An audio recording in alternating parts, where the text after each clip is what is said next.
What up? What is going on, ladies and gentlemen? It's your boy Jez. Welcome back to another video. Today we got something quite interesting that we're going to go on ahead and talk about. You guys see I got a lot of tabs open. I watch a lot of things. But before we get into today's video, let's take a look real quickly on how to make a peanut butter and jelly sandwich recipe. And I spelled recipe wrong. I put an O instead of an I. I should have put an I.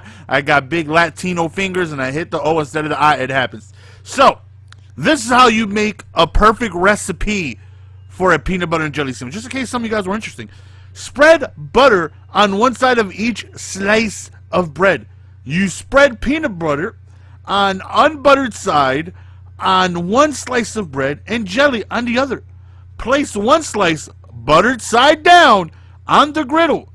But what the hell? Whoa, I'm not cooking it. Oh, that's grilled peanut butter and jelly. Listen, put peanut butter and jelly on one side, or peanut butter on one side, jelly on the other. You slap them together, and you eat it with a nice tall glass of milk. And I don't want to hear my mom always be buying the Schmucker's kind, where it's got peanut butter and jelly in the same jar. No. I need my separate Jif, my separate Welch's, and now mix them together on separate slices of bread, put them together in cohesive O'Hare. It tastes good.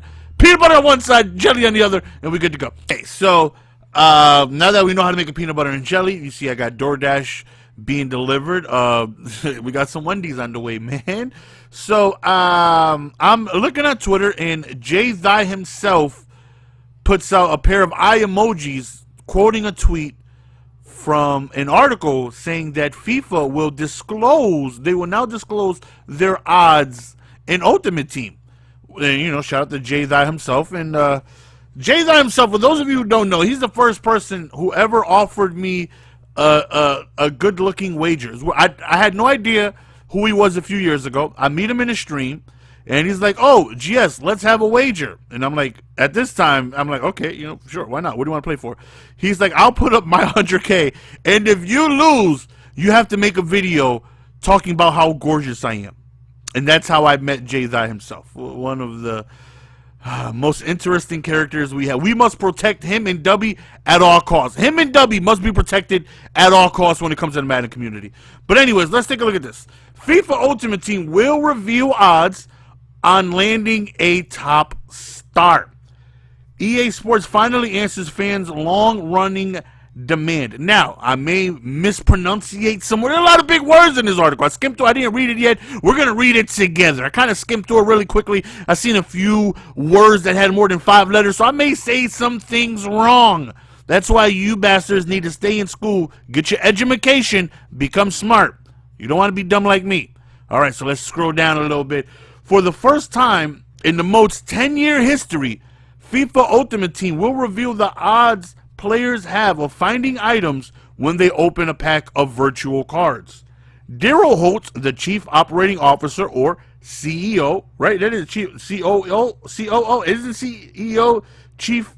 Well, operating wouldn't be. Oh, he's chief or something. I don't know. Listen, I don't know what that a CEO is, man. I just know they always above me when I was working down below at the minimum wage line, and we had to respect them. They came in with suits, and we had to clean the store up whenever they came in. They were the big dogs, man. He makes a lot of money. He's a millionaire. Whoever the hell Daryl Holt is, he's a millionaire. I promise you. Okay, told Eurogamer that FIFA 19 will show the chances of winning certain types of items. Players and other items within Ultimate Team whose objective is to assemble a highly rated fantasy sports squad, basically, are usually classified as bronze, silver, gold, rare, and other labels according to players' ratings and or fame. All right, related. Okay, I think this continues. Ultimate Team already makes assurance that a certain type of pack will contain at least a certain number of items in one tier and at least one of a higher classification. But as consumables figure in, the disclosure is hardly an assurance that a player will be getting a valuable player when they are making a decision to buy a pack. Packs of Ultimate Team cards are opened with in-game currency that is freely acquired by playing the mode. Ha! Ha! Ha! Yeah, alright. The currency is also available for purchase real money. Okay, yeah, okay. I thought, yeah, freely acquired by playing the mode, huh? Yeah, just play the game, ladies and gentlemen. Just throw in Madden right now and don't put any money on. Just play the game and see how long it takes you to get a Deion Sanders. Don't worry, I'll wait. It's not going to happen. Ha! Anyways. An EA Sports representative told plagiarism, whatever the hell that is, look like Polygon, that a disclosure would apply to all Ultimate Team offerings in the coming year. Madden, NFL, NHL, and NBA Live all have Ultimate Team modes. As for whether this would retroactively apply to Ultimate Team mode for EA Sports UFC 3, which launched in February, EA said nothing to announce right now. It shows the publisher's ongoing sensitivity of criticism that it exploits players with such systems as microtransactions, card packs, and loot crates. Electronic Arts has worn a hair shirt since November premiere of Star Wars Battlefront 2, a game whose advancement at launch anyway was heavily tied to acquiring loot crates whose contents were practically unknowable. EA boss Andrew Wilson, whatever the hell that word is, apologized. He basically said, I'm sorry for his statement, yada, yada, yada, yada, yada, yada, yada, yada, yada. Ultimate Team has been around for more than a decade, and significant drivers, bottom line, they are different from the kind of loot crate merchants that Battlefield 2 launch and Need for Speed playback, yada, yada, yada. Still, players have pushed back against Ultimate Team somewhat. November, yada, yada, yada. Okay, so there it is, man. So, apparently, FIFA is going to be disclosing odds, whether or, well, I'm not sure if it's going to say like a percentile or how it's going to be. Who knows, right? Who knows if it's going to be, let's say, and it only says stars, right? Like, I don't know if it's going to be all type of like, hey, if you pull this pack, you have a 30% chance of getting, and like, let's say in Madden terms, if it was just stars only, you know, EA would finagle that to only, you know, a star would only be like, you know, a 97 Ultimate Legend. So we wouldn't get those odds until 6 months down the line anyways. You know what I'm saying? Like, who knows what this is going to do. But I believe, let's take a look. Madden was mentioned. An EA Sports representative told Polygon that the disclosure would apply to all Ultimate Team offerings for the coming year. So, Madden, NFL, NHL, I'm not sure why it's, oh, Madden, NFL, I thought it was a comma after Madden. Madden, NFL, NHL, and NBA Live all have Ultimate Team mode. So does that mean we're finally getting some type of disclosure on what the odds are going to be? Now, we all know it's very significantly low. I've spent thousands upon thousands upon thousands of dollars. This year, my luck has been the highest it's ever been. I pulled like 4 golden tickets this year.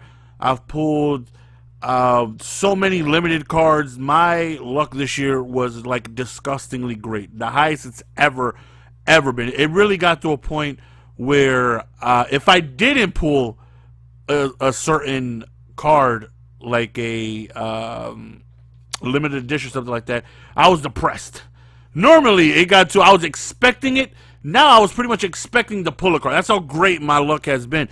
But let's just say, you know, if they disclose their odds, is it really going to discourage people from opening packs? Because let's say they put out a limited edition Brian Urlacher in packs, and it says in packs you have a 1 in 400 chance of pulling the card, or whatever decimal ratio that is. Let's just say 2%.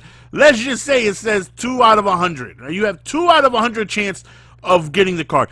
Is people really going to look at that? The people that spend money anyways, are people going to look at that and not want to buy? I don't know. Like, who knows? Who knows? This could, but this is good though. This is a step in the right direction. We should, going into it, know what our opportunity is of pulling a card. We should, if there's a new card out, and obviously you want to rank your team up and you want to go on ahead and you want to, you know, get these players in any game mode that they have, going into it, you're spending quote unquote in-game currency. But let's be honest, majority of the time we've spent money to get that currency, right? We've either spent money opening packs to get the items and we sell those items to get coins, or we purchase coins through another website or however it is.